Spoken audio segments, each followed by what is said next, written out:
नमस्कार दोस्तों, स्वागत है आपका हमारे YouTube channel green organic India पर। और आज हम बात कर रहे हैं, अगर हमारे खेत में किसी भी वजह से कोई नुकसान होता है तो उसका मुआवजा कैसे मिलता है, क्या है तरीका मुआवजा लेने का, मुआवजा हमें कितना मिलता है और नुकसान न होने पर भी कैसे मिल सकता है मुआवजा। ये सब चीज़ें जानने से पहले जानते हैं कि मुआवजा किन कंडीशन में मिल सकता है। पहला ये है कि बिजाई अगर रोपाई हमारे खेत में हम न कर पाएँ। दूसरी कंडीशन है कि बिजाई से लेकर कटाई के 15 दिनों तक। तो इसमें जो पहली कंडीशन की अगर हम बात करें, जिसमें बिजाई या रोपाई ख़राब मौसम या सूखा पड़ने की वजह से ना की जा सके, इसके अलावा अगर बिजाई के बाद भी अगर सूखा पड़ता है, बाढ़ आती है, कीट बीमारी की वजह से या प्राकृतिक आग की वजह से, ओलावृष्टि, आंधी तूफान या बवंडर की वजह से होने वाले नुकसान को इसमें शामिल किया गया है। इसमें कुछ कंडीशन एक पूरे गांव को यूनिट मानकर उसमें मानी जाती है, और अगर कुछ हालात में एक किसान के भी अगर यहाँ नुकसान होता है तो उसे पूरा मुआवजा मिलता है। जैसे अगर बारिश की वजह से या नहर टूटने की वजह से किसी खेत में पानी भर जाता है, चाहे वो जो ज़मीन है एक ही किसान की क्यों ना हो या कुछ एकड़ ही क्यों ना हो, तो उस केस में उस किसान को मुआवजा मिलता है। ओलावृष्टि में भी जिन किसानों को नुकसान होता है उनमें सभी को मुआवजा मिलता है। लेकिन जो कीट बीमारी, प्राकृतिक आग, भूस्खलन, आंधी तूफान की वजह से जो नुकसान होता है उसमें एक गांव को यूनिट माना गया है। इसका मतलब ये है कि उस गांव के अंदर 70% जो किसान हैं उनके यहाँ नुकसान हुआ तो ही पूरे गांव को मुआवजा दिया जाता है। मुआवजा मिलता कैसे है, क्या है तरीका मुआवजा लेने का। अगर आपके खेत में बारिश की वजह से या सूखा पड़ने की वजह से बिजाई नहीं कर पाए, या बिजाई के बाद जल भराव हो गया, ओलावृष्टि हो गई और उसकी वजह से आपकी फसल खराब हो जाती है, तो आपको सबसे पहले इसकी सूचना 3 जगह, तीनों में से कृषि विभाग, कंपनी के प्रतिनिधि या बैंक शाखा जहां पर आपका ऋण खाता है, किसी भी एक जगह आपको सूचना देनी होगी। और इसमें सबसे बड़ी ध्यान देने वाली सबसे अहम बात ये है कि आपको ये जानकारी 48 घंटे के अंदर अंदर देनी होगी। अगर आपके खेत में किसी भी वजह से कोई नुकसान होता है तो 48 घंटे के अंदर आपको वो सूचना देनी है। इसके बाद अगर आप सूचना दोगे तो आपकी जो एप्लीकेशन है वो मान्य नहीं होगी। आप में से बहुत से लोग अब ये सोच रहे होंगे कि 48 घंटे में नुकसान का कैसे पता चलेगा। तो ये सोचना आपका काम नहीं है।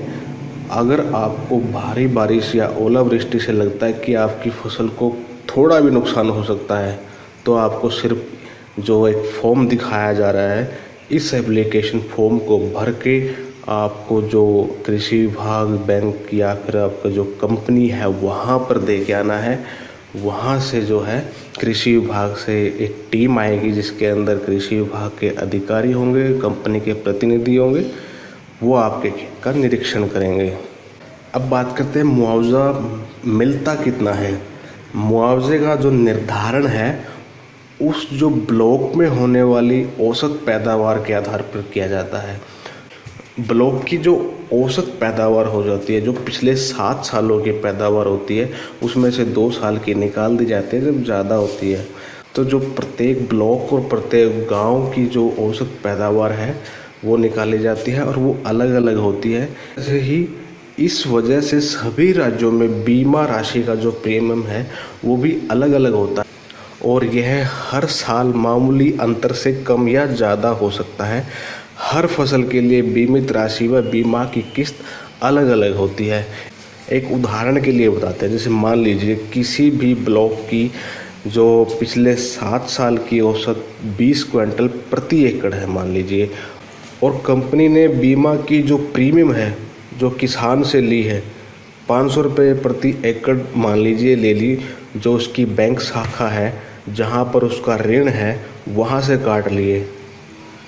अब अगर किसान के खेत में फसल बोने के पश्चात ज़्यादा बारिश हो गई, उसने अगर 48 घंटे के अंदर कृषि विभाग या जो बताया था कि ऊपर तीनों में से किसी एक जगह बताना है, मान लीजिए कृषि विभाग को उसने सूचना दे दी, तो उस किसान के खेत का निरीक्षण करके ये पाया जाता है कि नुकसान है, तो उस किसान को उतना पैसा दिया जाता है जितना कि उसका उस समय तक खेत में खर्च हुआ है।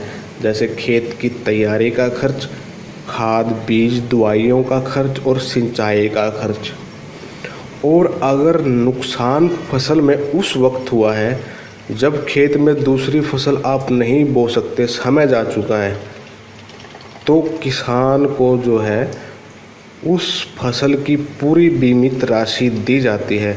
जैसे मान लीजिए जो कपास की जो बीमित राशि है 27,000 के आसपास ही है और 28,000 जो है धान के लिए रखी गई है। अगर किसी किसान के यहाँ 100% नुकसान होता है तो उस किसान को पूरे पैसे दिए जाते हैं। अगर 80% होता है तो उसको 22,500-23,000 कुछ बनते हैं। तो उतने पैसे जितने कि उसको नुकसान होता है उतने उसको पैसे दे दिए जाते हैं। अब बात करते हैं नुकसान न होने पर भी कैसे आपको मुआवजा मिल सकता है। जैसा कि आपको पहले बताया कि किसी ब्लॉक की अगर 7 साल की औसत पैदावार हम 20 क्विंटल मान लेते हैं, अगर फसल कटाई प्रयोग में गांव में 4 जगह से जो फसल कटाई प्रयोग किए जाने हैं वहाँ पर औसत पैदावार पिछली बार की औसत पैदावार से कम निकलती है, तो जितनी कम निकलती है उतने रुपए का मुआवजा प्रति एकड़ के हिसाब से पूरे गांव के किसानों को मिलता है, चाहे उनकी फसल अच्छी हुई हो या ना हुई हो। ना सिर्फ 4 जगह से है गांव से, अगर उन 4 जगह में औसत पैदावार कम निकली तो बाकी चाहे जो किसान हैं उनकी अच्छी भी हुई हो तो भी पूरे गांव को मुआवजा दिया जाता है। किसी भी ब्लॉक या डिस्ट्रिक्ट की जो औसत पैदावार निकालने के लिए फसल कटाई प्रयोग किए जाते हैं। इसमें प्रत्येक गांव में एक फसल के 4 जगह से फसल कटाई प्रयोग के लिए 4 एकड़ का चयन किया जाता है। वो कम ज़्यादा भी हो सकते हैं एकड़, लेकिन जगह 4 होती है, एरिया अलग हो सकता है। इन चयनित जगह में 5 × 5 मीटर की जो है अलग से कटाई की जाती है, उसकी थ्रेसिंग की जाती है, उसका तोल लिया जाता है और इस तरह से उसकी औसत पैदावार उस गांव की निकाली जाती है। तो उस गांव की जो औसत पैदावार निकली है फिर आगे उस ब्लॉक की निकलती है, पूरे जो उस ब्लॉक के अंदर गांव है उनकी मिलाकर, और इस तरह से एक ज़िले की और एक पूरे देश की औसत पैदावार किसी भी फसल की निकाली जाती है।